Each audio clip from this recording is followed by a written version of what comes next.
আসসালামু আলাইকুম। প্রতিবাদ কণ্ঠ টেলিভিশনের পক্ষ থেকে সবাইকে স্বাগতম। আপনাদের সাথে আছি আমি মফনুর আলম।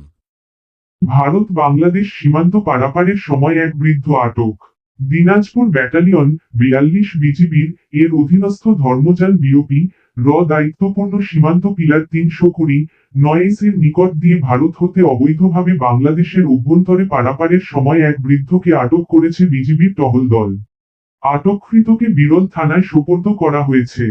১২ই মে ২০২৫ সোমবার ভোর ৫:৩০টায় বিরল উপজেলার ৮ নং ধর্মপুর ইউনিয়নের টিকারপাড়া নামক সীমান্তবর্তী এলাকা হতে বিজিবির টহল দলের প্রচেষ্টায় ভারত হতে অবৈধভাবে বাংলাদেশে পারাপারের সময় ঠাকুরগাঁও জেলার রানীশংকৈল উপজেলার কামারপুকুর গ্রামের আলিমুল্লাহের ছেলে মোহাম্মদ কাশেম আলী ৬৭কে আটক করতে সক্ষম হয়।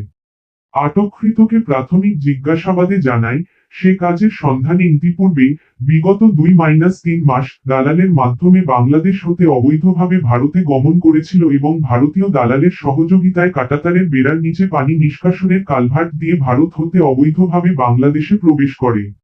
দিনাজপুর ব্যাটালিয়ন ৪২ বিজিবির এর এক প্রেস বিজ্ঞপ্তিতে আটককৃত ব্যক্তির বাংলাদেশি জাতীয় পরিচয়পত্র পাওয়া যায় এবং তার বাড়ি ঠাকুরগাঁও জেলায় বলে নিশ্চিত করা হয়েছে। এছাড়াও ধৃত ব্যক্তির আত্মীয় স্বজনদের মাধ্যমে যাচাই বাছাই করত নাগরিকত্ব সঠিক হওয়ায় তাকে দিনাজপুর জেলার বিরল থানায় হস্তান্তর করা হয়েছে। বিজিবির কর্তৃক সীমান্তবর্তী এলাকায় সীমান্ত সংক্রান্ত অপরাধ সমূহ হ্রাস করতে কার্যক্রম চালিয়ে আসছে।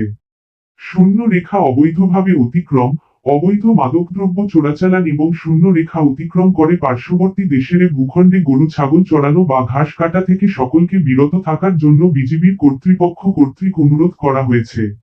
বিরল থানার অফিসার ইনচার্জ মোহাম্মদ আব্দুস সবুর জানান, বিজিবির কর্তৃক সোপর্দকৃত ব্যক্তিকে আদালতে প্রেরণ প্রক্রিয়াধীন রয়েছে। গণমাধ্যমে